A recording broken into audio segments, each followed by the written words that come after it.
On March 1st, 1991, the Iraqi uprising by Kurds known as Raparin began with the objective of challenging the rule of Saddam Hussein and ultimately overthrowing his regime.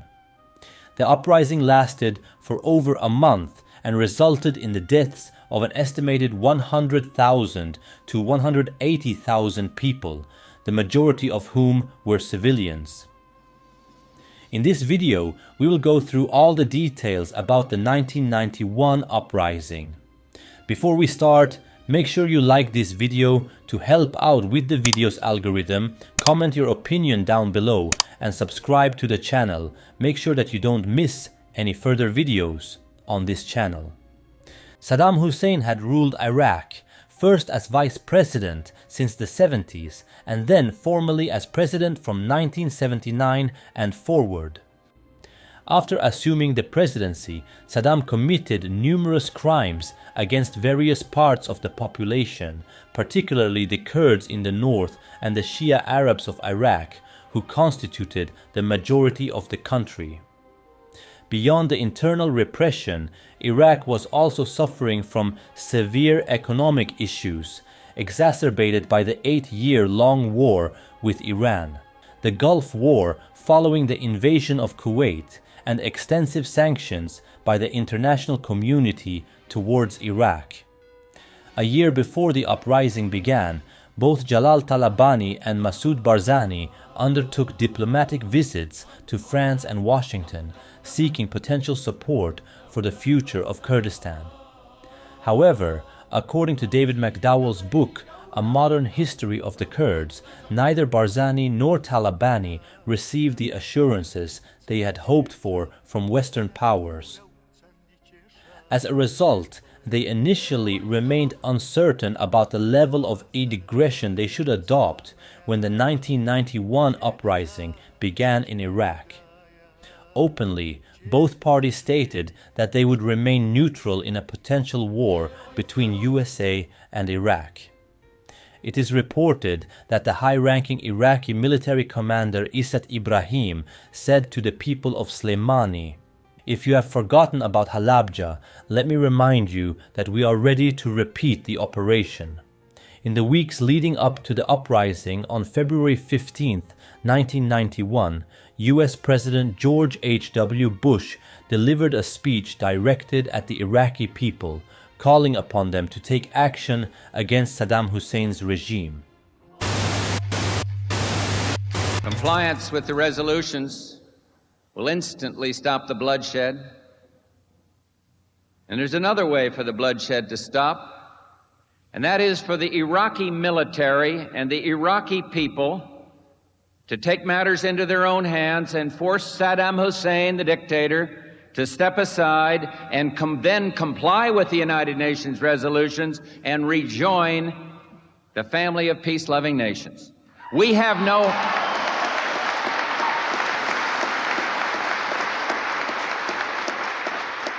no argument with the people of Iraq. Our differences are with that brutal dictator in Baghdad.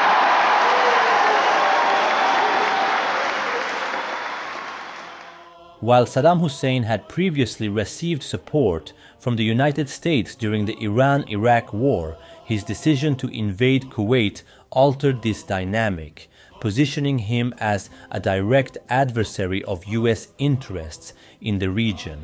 Almost immediately after Saddam's troops were defeated by the coalition, Shia forces in Basra rose up and started what was to become the first stand in the 1991 Iraqi uprising.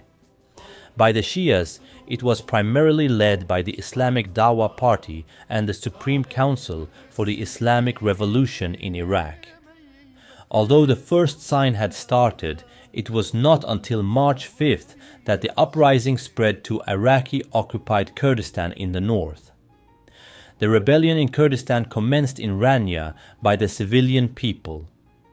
Masoud Barzani stated just after, "The uprising came from the people itself. We did not expect this."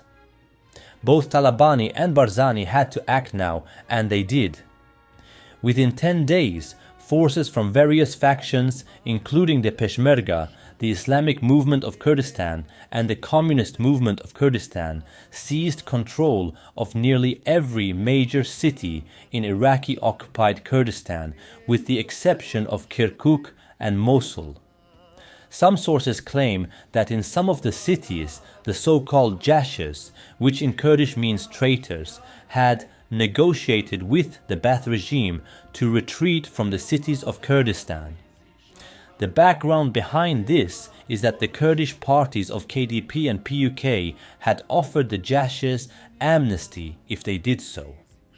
Kurdish sources estimate that over 80,000 people joined the uprising following the fall of the different cities. In most instances, the Kurdish forces showed mercy toward captured government soldiers. However, a notable exception occurred in Slemani, where Peshmerga and rebel fighters stormed the Ba'ath Party headquarters, known as Amna Suraka, executing over 900 members of Saddam's security forces. During Saddam's reign, Amna Suraka functioned as both a prison and a torture center, and has since been preserved as a museum to commemorate the atrocities committed there. On March 10th, the Peshmerga took control of Tuz Kurmatu. The offensive began following mass protests against the Ba'athist presence in the city, and within hours, Kurdish forces launched an assault. Most of the Ba'athist officials fled, leaving Tuz Kurmatu as the southernmost city under Peshmerga control. Given its location as a key access point between Baghdad and Kurdistan, the city held significant strategic importance, prompting the Kurdish forces to focus their defensive efforts there. 3 days later, Saddam Hussein ordered a counter-offensive to retake the city. The battle between Kurdish and Iraqi government forces lasted for 2 weeks, during which Saddam's forces employed aerial bombardments, including helicopter attacks. As government troops took back the city, more than 90% of the city's population had fled, making Tuz Kurmatu a ghost town. On March 20th, the Peshmerga succeeded in capturing Kirkuk, marking the final major victory of the Kurdish uprising. Kirkuk remained under Kurdish control for several weeks, as Saddam prioritized crushing the Shia-led rebellion in the south. Once the Shia uprising had been suppressed, he redirected his military focus to the north. At this point, it seemed like the international coalition had betrayed the Kurds and the Shias, because nothing was done to stop Saddam Hussein. Talabani and Barzani were openly and verbally aggressive towards President Bush, stating, "You encourage the Iraqi people to rise up against Saddam Hussein's brutal dictatorship." This was something Bush could not deny, as his speech had been broadcast all over Iraq and even to the rest of the Arab world.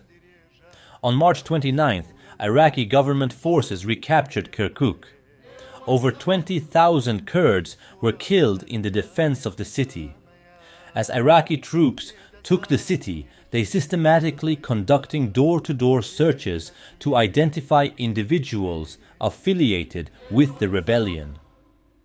Many were detained and transported to locations in the mountains where they were interrogated, tortured, and executed. Those who were spared were prohibited from returning to Kirkuk as part of Saddam Hussein's broader Arabization policy aimed at altering the city's demographics to Arabs.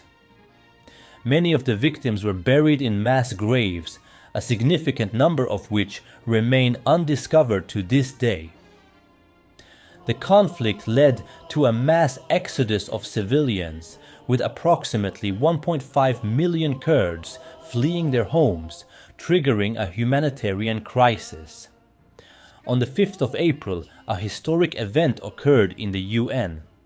In a statement, Saddam's regime was condemned, and the Kurds were named for the first time in the halls of UN since 1925 mediation of Mosul. This increased the Kurds' international status a lot. Soon enough, the United States and France intervened by establishing a no-fly zone over Iraqi-occupied Kurdistan.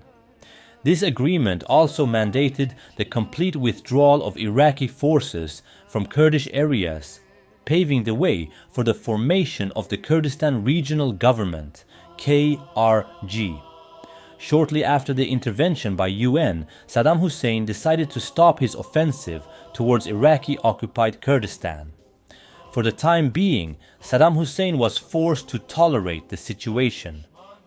In the years that followed, tensions between the two dominant Kurdish parties PUK and KDP escalated, culminating in the Kurdish Civil War from 1994 to 1997, a conflict referred to in Kurdish as Brakuji, meaning fratricide. If you want a separate video about this conflict, let me know by leaving a like to this video, comment your opinion down below, and subscribe to the channel. Make sure that you don't miss any further videos on this channel.